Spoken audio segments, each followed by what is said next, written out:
आज बनवूया मेवा पाक. बनवायला अतिशय सोपा आणि चवीला म्हणाल ना तर कमाल लागतो. जन्माष्टमीनिमित्त ही बर्फी आज आपण बनवतोय. बनवायला अतिशय सोपी आहे.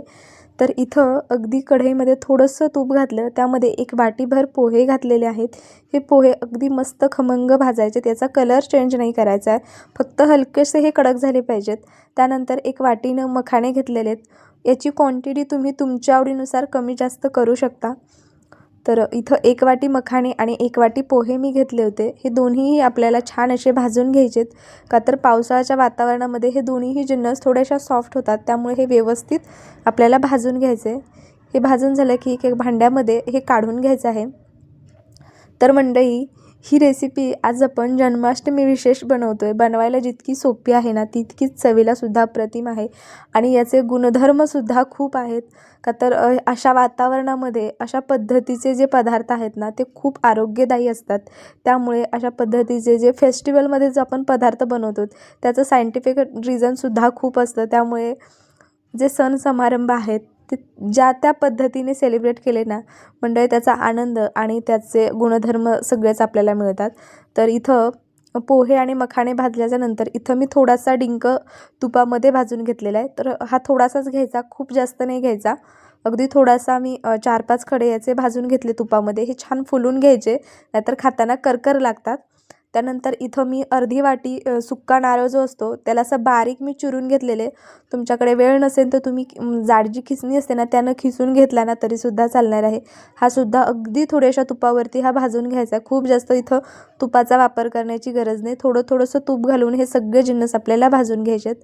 तर इथं एक वाटी मी खारीकसुद्धा फोडून थोडेसे छोटे छोटे तुकडे करून घेतले आणि तीसुद्धा आपल्याला छान अशी भाजून घ्यायची.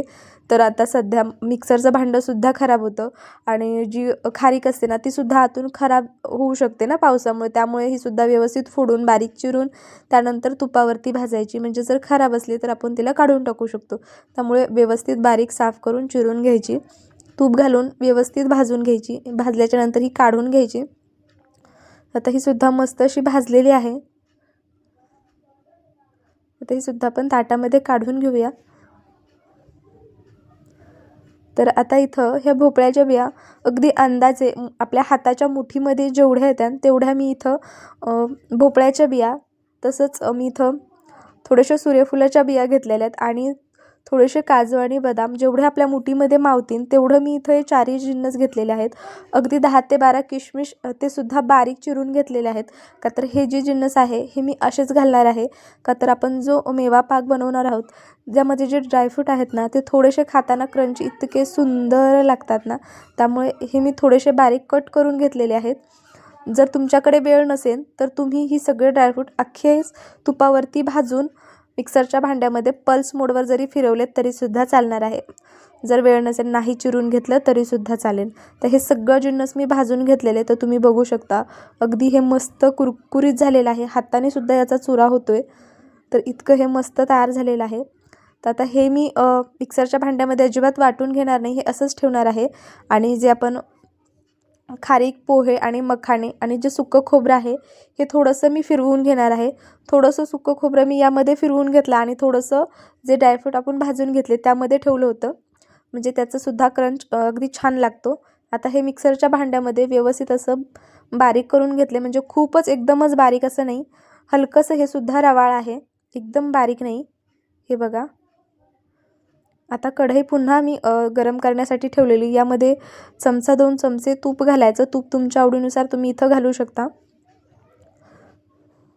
आता जे आपण पोह्याचं आणि खारकेचं जे मिश्रण तयार केलं तर संपूर्ण मिश्रण आपलं 4 वाट्या होतं, जसं ड्रायफ्रूट वगैरे त्यासाठी इथं मी 4 वाट्या ते जिन्नस होते, त्यासाठी 1 वाटी इथं मी गुळाचा वापर केलेला आहे. तसं तर याला प्रमाण एवढं मॅटर करत नाही, तरीसुद्धा तुम्हाला प्रमाण सांगते. आता इथं गुळामध्ये आपल्याला पाणी नाही घालायचं. हा तुपावरती हा गुळ आपल्याला छान असा वितळून घ्यायचा आहे. ही जी मेवा पाकची मिठाई आहे ना मंडळी, अजिबात बिघडण्याची इथं कुठंच शक्यता नाही, अजिबात बिघडत नाही. फक्त आपल्याला गूळ जो आहे तो ओव्हर कुक करायचा नाही, फक्त हा गूळ आपल्याला व्यवस्थित असा वितळून घ्यायचा आहे आणि चिरतानाच गूळ बारीक चिरून घ्यायचा, म्हणजे व्यवस्थित असा वितळला जातो. तर मंडळी, तुम्हाला आजची ही रेसिपी कशी वाटली ना ते मला कमेंट करून नक्की सांगा. तुम्ही आज आपल्या चॅनलवर पहिल्यांदा आला असाल तर चॅनलला सबस्क्राईब करा. व्हिडिओ आवडला तर व्हिडिओला सुद्धा लाईक करा. बरं आता हे बघा, व्यवस्थित असा हा गूळ वितळलेला आहे. गॅसची फ्लेम बारीक करायची आणि जे आपण मिश्रण तयार करून घेतलं होतं ते आपल्याला ह्यामध्ये घालायचं आहे. हे बघा, आता यामध्ये ड्रायफ्रूटसुद्धा घालायचे आहेत. ही बर्फी ना तुम्ही एकदा बनवून ठेवली ना तर अगदी महिना 2 महिने खराब होत नाही. लहान मुलांना जर तुम्ही मधल्या वेळात काहीतरी गोड खाण्याची क्रेविंग होत असेल तर ही एक तुकडा तुम्ही मुलांना दिला ना तरीसुद्धा मुलांना एकतर खूप पौष्टिक आहे आणि मुलांचं गोड खाण्याचं क्रेविंगसुद्धा कमी होतं. गूळसुद्धा मुलांना खूप हेल्दी आहे. तर यामध्ये तुम्ही थोडेसे शेंगदाणेसुद्धा घालू शकता. तर हे व्यवस्थित असं आपल्याला परतून घ्यायचं आहे. थोडंसं मिश्रण हे थोडंसं आपल्याला असं वाटलं ना की व्यवस्थित असं ड्राय झालं आहे तोपर्यंत हे परतून घ्यायचं. अगदी 3 ते 4 मिनटासाठी हे मी व्यवस्थित असं मध्यम गॅसवर परतून घेतलं. शेवटी थोडंसं तूप घालायचं म्हणजे ही कडक होत नाही, अगदी मऊ मिठाई राहते, अगदीच अशी कडक होत नाही. तर हे व्यवस्थित असं मिक्स करून घेतलं आणि खूप पटकन याला काय करायचं ना, तूप लावलेल्या ताटामध्ये आपल्याला काढून घ्यायचे. म्हणजे काय होतं ना, हे व्यवस्थित आपल्याला सेट करता येतं. नाहीतर जसं जसं थंड होतं तसा याचा गोळा व्हायला लागतो, सेट होतं हे. त्यामुळे असं ताटामध्ये, तूप लावलेल्या ताटामध्ये हे काढून घ्यायचं आणि असं थोडंसं उलथण्याने गरम असताना असं प्रेस करून घ्यायचं, थोडंसं पसरून घ्यायचं. त्यानंतर एखादी वाटी घ्यायची आणि वाटीने ह्याला ना व्यवस्थित असा आकार देऊन घ्यायचा. एकदम प्लेन ही बर्फी बनवून तयार होते. हे बघा, असं थोडंसं सेट करून घ्यायचं. इथं एका वाटीला मी थोडंसं तूप लावून ठेवलं होतं आणि ह्या वाटीने आता हे असं हलक्या हाताने प्रेस करायचं. अगदी व्यवस्थित अशी ही बर्फी आपली सेट होती. हे बघा, अगदी मस्त अशी ही बर्फी आपली तयार झालेली आहे. हलकीशी कोमट असतानाच याचे पीसेस करून घ्यायचेत. खूप थंड करायची नाही. तुमच्या आवडीनुसार तुम्ही यावरती सुकामेवा घालू शकता. पण हा मेवा पाक आहे त्यामुळे यामध्ये खोबऱ्याचं प्रमाण जे असतं ना थोडंसं जास्त असतं. ड्रायफ्रूट तुम्ही तुमच्या आवडीनुसार कमी जास्त करू शकता. बल्कि पोहे तुम्ही स्किप केले आणि याऐवजी सुका नारळ भरपूर वापरला तरीसुद्धा चालणार आहे. तर इथं अगदी मी पारंपरिक पद्धतीने हा मेवा पाक बनवलेला आहे. रेसिपी कशी वाटली ना ते सुद्धा कमेंट करून नक्की सांगा. आणि तुम्ही आज आपल्या चॅनलवर पहिल्यांदा आला असाल तर चॅनलला सबस्क्राईब करा. ही रेसिपी तुम्ही घरी एकदा नक्की ट्राय करा. कशी वाटली ना ते सुद्धा मला कमेंट करून नक्की नक्की सांगा. तर इथे एक पीसच तुम्हाला काढून दाखवते. बघा किती सुंदर ह्याचा मस्त पीस निघतोय. अगदी परफेक्ट हा मेवा पाक बनवून तयार होतो.